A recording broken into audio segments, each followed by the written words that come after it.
2025-26 여자 배구의 후반부 경쟁이 치열한 요즘 2026 FA 계약에 대한 관심도 고조되어 가고 있습니다. 가파르게 상승하던 선수들의 몸값이 시장의 냉정한 평가대에 오를 예정입니다. 8억 원대를 상회하던 보수 상한액이 5억 4천만 원으로 대폭 낮아진 2026년 이번 FA 시장은 누가 대박을 터뜨리느냐가 아니라 누가 코트에 살아남느냐를 묻는 잔인한 심판대가 될 것입니다. 겉으로는 화려한 명단이 쏟아져 나왔지만 구단들의 주판알은 그 어느 때보다 차갑게 돌아가고 있습니다. 특히 최근 성평등부와 인권위까지 개입한 연봉차별 논란은 선수들에게는 권리의 외침일지 모르나 냉정한 팬들의 시선은 다릅니다. 국제 경쟁력은 추락하는데 몸값만 높았던 우물 안 배구에 대한 피로감이 임계점에 도달했기 때문입니다. 과연 이번 FA 시장은 한국 여자 배구의 재앙이 될까요? 아니면 뼈를 깎는 체질 개선의 시작이 될까요? 오늘 랭픽스에서는 2026 여자 배구 FA 거품 붕괴와 생존의 액수를 예상해보고자 합니다. 정우영과 김다인, 진짜들은 시장을 두려워하지 않는다. 이번 시장의 명실상부한 최대어는 정관장의 정우영과 현대건설의 김다인입니다. 연봉 상한액 축소라는 한파 속에서도 이들의 가치는 굳건합니다. 정우영은 독보적인 높이로 미들 블로커 기근 시대의 확실한 해답임을 증명했고, 김다인은 이제 리그를 조율하는 넘버원 세터로서 자신의 가치를 데이터로 입증했습니다. 시장의 유동성이 줄어들수록 구단들은 확실한 한방에 집중합니다. 랭픽스가 예측하는 정우영과 김다인의 몸값은 높은 액수가 제시될 전망입니다. 정우영에게는 맥스 연봉 근접 액수가 예상되며 그 근거로 전년도 FA 이다현을 비교할 수 있습니다. 비록 연봉 조정 전에 이루어진 계약이지만 이다현의 연봉은 5억 5천만 원입니다. 정우영의 경우 5라운드 현재 속공 1위, 블로킹 3위로 이 부문에서 이다현을 모두 앞서고 있습니다. 최고액 5억 4천을 받더라도 1천만 원 적은 액수여서 맥스 연봉 근접한 액수가 제시될 것으로 예상됩니다. 김다인 선수의 경우 현대건설의 시스템을 완성하는 조율자로서 국가대표 주전 세터 그리고 프랜차이즈 스타로서의 위상을 고려하여 5억 내외의 연봉이 예상됩니다. 비교 근거로는 올 시즌 세터 최고 연봉자인 염혜선의 4억 5천만 원을 들 수 있습니다. 현대건설의 대체 불가능한 수비리더 김연경은 이번 FA 시장에서 가장 현실적인 기준점이 될 선수입니다. 현재 연봉 4억 원을 받고 있는 그녀의 가치는 단순한 숫자 그 이상입니다. 현재 디그 3위, 수비 6위라는 상위권 경기 중 코트 안에서 전체적인 수비 라인을 조율하는 수비 리더로서 예년 수준의 몫을 무난히 해내고 있습니다. 하지만 리그 전체의 연봉 상한액 축소와 소속팀의 성적에 따른 활약도를 고려한다면 예상 연봉은 약 3억 7천에서 4억 원입니다.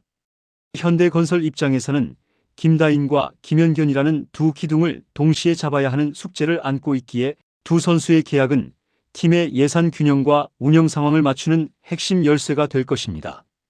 베테랑의 황혼, 명성보다 무거운 데이터의 압박. 반면 베테랑들의 계약서는 찬바람이 쌩쌩 붑니다. 흥국생명의 주장 김수진은 요시아라 감독 체제에서 팀의 중심을 잡고 피치의 부상 공백을 메우는 등 헌신적인 모습을 보였습니다. 하지만 냉정한 프로의 세계는 결과로 말합니다. 출전 시간의 부족과 에이징 커브에 따른 활동량 저하는 재계약 협상에서 불리하게 작용할 수밖에 없습니다. 김수지의 연봉은 2억 5천만 원 내외로 하향 조정이 유력합니다. 이는 선수의 자존심에는 상처가 되겠지만 구단 입장에서는 세대 교체의 명분과 예산 절감이라는 실리를 동시에 챙기는 선택이 될 것입니다. 기업은행의 황민경 역시 비슷한 처지입니다. 기량 저하와 출전 시간 감소라는 냉정한 지표 속에 기존 3억 원대에서 2억 원 내외로의 대폭 삭감이 불가피해 보입니다. 황민경 선수의 경우 코트 안팎에서의 리더십은 인정받지만 윙스파이크로서의 파괴력이 눈에 띄게 줄어든 점이 뼈아픈 대목입니다. FA의 뜨거운 감자 클러치박, 어쩌다가 박정아 선수가 이렇게. 가장 뜨거운 감자는 페퍼저축은행의 박정아입니다. 과거 클러치 퀸으로 불리며 여자 배구 최고 연봉을 부과했던 그녀지만 지금의 데이터는 너무나 처참합니다. 낮은 공격 성공률과 리시브 효율은 구단들에게 이 금액을 주고 박정아를 잡아야 하는가? 라는 근원적인 질문을 던지게 합니다. 페퍼저축은행의 부진과 박정아의 개인 기록 하락이 맞물리면서 그녀를 향한 시장의 시선은 그 어느 때보다 차갑게 얼어붙었습니다. 더구나 타구단에서 박정아와 계약하면서 연봉의 300%의 보상과 보호선수 5명의 1명을 줄 만큼의 가치를 느끼지 못할 것이므로 페퍼밖에는 계약할 곳이 없는 박정아의 적정 연봉은 2억 5천만 원 내외가 될 것으로 예상됩니다. 혹자는 박정아의 은퇴 가능성까지 예측하고 있지만 은퇴하기엔 아직 이른 나이이며 큰 신장을 이용한 포지션 변경 등의 가능성도 있습니다. 박정아 선수가 과연 자신의 연봉이 크게 삭감되는 현실을 받아들일 수 있을지도 주목할 부분입니다. 조연인가 주연인가 틈새 시장의 FA 선수들. 주연급 외에도 명단에 이름을 올린 다른 선수들의 움직임에도 주목해 보겠습니다. 도로공사의 리베로 문정호는 팀의 수비 불안을 해소하는 대체 불가능한 자원으로 평가받고 있어 기존의 2억 5천에서 3억 5천 내외의 상향된 연봉을 제시할 가능성이 높습니다. 그리고 올 시즌 한국도로공사가 우승을 한다면 상향폭은 더 오를 수도 있겠습니다. GS칼텍스의 한수진과 페퍼저축은행의 이한빈은 자신의 장점을 극대화해 줄 팀을 찾아야 합니다.